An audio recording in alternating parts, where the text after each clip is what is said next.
Number 1. The Ball.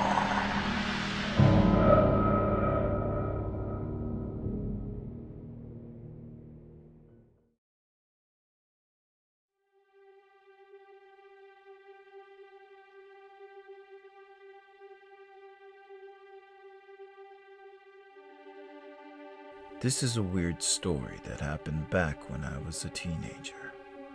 My grandparents had a really small farm located in a hollow. It wasn't a commercial farm, just something they had to support themselves. However, when they got older and it was more difficult for them to maintain the farm, they quit using the barn. It just sort of sat there and was used as storage. Every Thanksgiving and Christmas, we would go to our grandparents' house. This story happened on Thanksgiving. I was 15 years old, and that's the age where I began to not enjoy hanging out with the adults in my family. Suddenly, listening to stories of when I was a kid or when my parents were kids was just not that entertaining anymore. We had Thanksgiving dinner early. It was about 2 p.m. Afterward, I began to feel a bit antsy. I let my parents know that I was going to go out and explore the hollow a bit. It had been a while since I'd done so. I didn't even think of asking my younger brother and sister. It was fine because honestly, I felt like being alone. I knew that I didn't really have a lot of time to explore before it got dark, so I set out and made sure I knew how far I could go and still get back before the sun had set. I didn't do the greatest of jobs. If you've ever been out exploring the woods, you probably know what I mean. You can easily get fascinated with the hills and woods and lose track of time. It got very, very dark before I was anywhere close to being home. By the time I got back to the farm, it had been dark for at least an hour. I'd never been out by the barn when it was dark, and it looked incredibly creepy. Being a teenage boy, I of course liked scary things. The thought then occurred to me that if the barn was creepy looking on the outside, it must be really creepy on the inside. I decided to check it out. Getting into the barn was simple. My grandparents barely locked the doors of their house, much less thought about locking the barn. They lived in a really safe area where crime was pretty much unheard of. The barn did have one of those heavy wooden locks on it. I honestly have no idea what they're called. I was able to push the wooden beam up. When I opened the barn door, it made a horribly loud creaking noise. I knew my grandparents had likely not been in the barn for a year, so I was surprised I was able to get the door open at all. I figured the hinges had to be rusted shut. As I mentioned, the barn was old, and even when it was in use, my grandparents would only have been in it during the day, so there was no light. Thank God I live in the era of smartphones. I turned the flashlight on and just marveled at the creepiness. I was fascinated by all those tools. Most of them were hanging up. However, there was this small hatchet laying on a workbench. It was discolored, and on closer inspection, I realized that it was coated in dry blood. I don't know much about slaughtering animals, but I knew my grandparents used to do it often. Chickens and pigs and other stuff. So I figured that the hatchet was used for that purpose and they never cleaned it. The barn had a loft that was filled with hay. I decided to climb the ladder and check it out. When I was shining the light around, it reflected off of something buried in the hay. Wondering if it was another tool or something, I decided to check it out. I made my way over and began moving the hay. And suddenly, I screamed when an empty eye socket of a long-dead corpse lay staring directly at me. I fell backwards and nearly fell off the loft. I quickly climbed down the ladder and ran out of the barn without closing the door. I rushed into the house and told my parents and grandparents about what I had seen. My father, a huge man, like Hulk Hogan sized, went out to confirm what I told him. My grandparents phoned the sheriff's office. The body had been in the loft for about 3 years. It had several hatchet wounds on it that the police told us were caused by the hatchet I had seen in the bench. The hatchet I picked up. So not only had I found a dead body, but I held an actual murder weapon in my hand. That was truly disturbing, but not nearly as disturbing as realizing my grandparents had lived in that house for 3 years without knowing a dead body was in the barn. No one was ever caught, and to this day we have no idea who killed that man or why.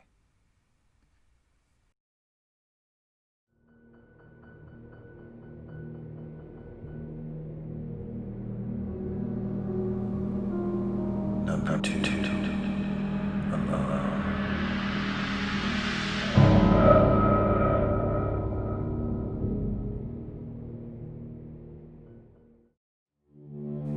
I thought that going to college right out of high school was intimidating. I came from a small town and got into a college with a huge enrollment of over 50,000 students. It was crazy to me how active the campus was at all times. If I thought that was a culture shock, though, it was nothing compared to what happened during Thanksgiving break. I didn't have the kind of money to go home, so I remained in my dorm room, alone, during the break. What had so recently been a bustling metropolis of people became a barren wasteland. If the loneliness wasn't enough, a snowstorm hit the night before Thanksgiving. I recall waking up in the morning at about 7 a.m. and looking out across a completely barren and desolate campus. Now, I suppose this doesn't seem weird at all, but it was a complete shock to me. Honestly, I spent the entire day on Wednesday in my dorm room, looking out over the campus. I didn't really even have the nerve to go out. However, I began getting stir-crazy on Thanksgiving. I'd gotten myself a frozen turkey dinner that I was going to make in my microwave, but I really wanted to get out. There was a Denny's on campus, and so I thought I would go and have dinner there. The dinner went fine, but I was uneasy because there was another guy in the restaurant who wouldn't stop staring at me. It made me uncomfortable. I normally like to take my time in a restaurant, but couldn't bring myself to do that here, so immediately after I was done, I left. Walking home, I nervously kept looking over my shoulder. It didn't take long before I noticed that the guy was following me, and he was walking faster than I was. By the time I'd gotten to the dormitory doorway, he was already up the front steps. He called for me to hold the door for him, but I didn't. Seemed pretty old for a person living in the dorms. But if he was a student, he would have an electronic card. I looked back as I went up the stairs and saw him standing in the foyer. I'm not sure how much later it was, but I heard a knocking on my door.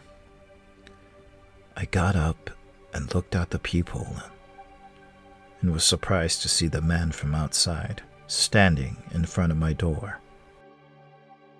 I wasn't sure how he gotten in or how he found my room. Rather than acknowledge him, however, I went back to my desk quietly. He knocked a few more times and then left. About 5 hours later, I heard another knock at the door. I expected it to be that man again. However, when I looked at the peephole, it was campus police. I let them in. One of the other students that was in my dorm building had gotten attacked earlier in the day, and they wanted to know if I'd seen anything suspicious. I explained my experience to them. They had arrested a suspect, and I had to go with them to see if I could identify the person. It indeed was the man who had followed me home from the Denny's. He apparently had gone door to door knocking, and hadn't known where I was. Eventually came across someone who opened their door, and the person paid a terrible price.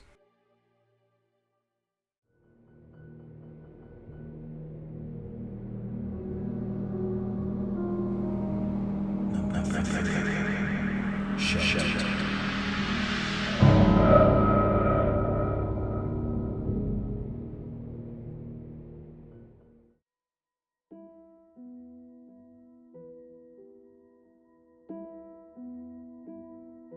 I come from a very good upbringing. My family is well off, and I never really had to be without anything. But I try to give back as much as possible. One of the things that I'm proudest of is that on Thanksgiving, I volunteer my entire day at a local homeless shelter. I try to make sure that those who are less fortunate have something to be thankful for. I stay in the shelter overnight and leave the following morning. One of the sadder things about working in a shelter is seeing the same people there year after year. I guess seeing them makes me happy that they're not dead, but it'd be nice if the majority of them were able to get themselves a place to live and not have to live on the streets anymore. Thanksgiving 10 years ago is one that I'll never forget. There's a lot of build-up to this story, so I'll apologize for that. The day and evening went as well as it could. There was this one guy that I'd never seen before, and normally I wouldn't have even thought much about that. But he was very annoying and very rude. At one point, he had even tried to take the food away from another man. I was supposed to remove the man from the shelter for such an act. However, I couldn't bring myself to do that, not on Thanksgiving. I instead separated the two men and let the guy know that any further aggressive behavior would result in him being removed. The rest of the day and night went fine as far as I was aware. However, at about 3 a.m, one of the other homeless guys came into the office. He told me that one of the other sleepers had been stabbed. I ran out into the area and sure enough, the man who nearly had his food stolen had been stabbed. He was dead. I turned on the lights and searched around for that guy from dinner, and he wasn't there. He killed this man, then left as quietly as he could. The most horrific part of this was the man losing his life over something as simple as dinner. Even worse for me was that the man would likely still be alive if I had followed the rules. If I had followed the rules and removed the other man during dinner instead of letting him remain because it was Thanksgiving.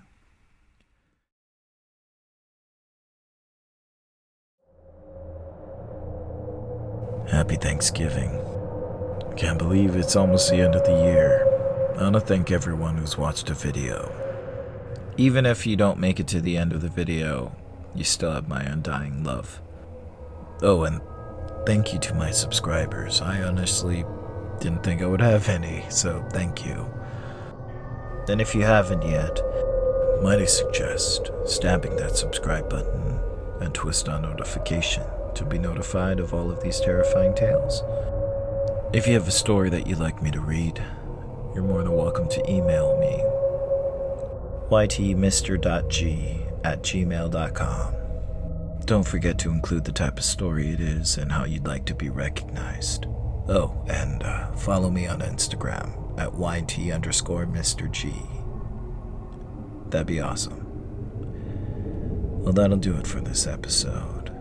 This is Mr. G saying, Happy Thanksgiving, and stay creepy, friends.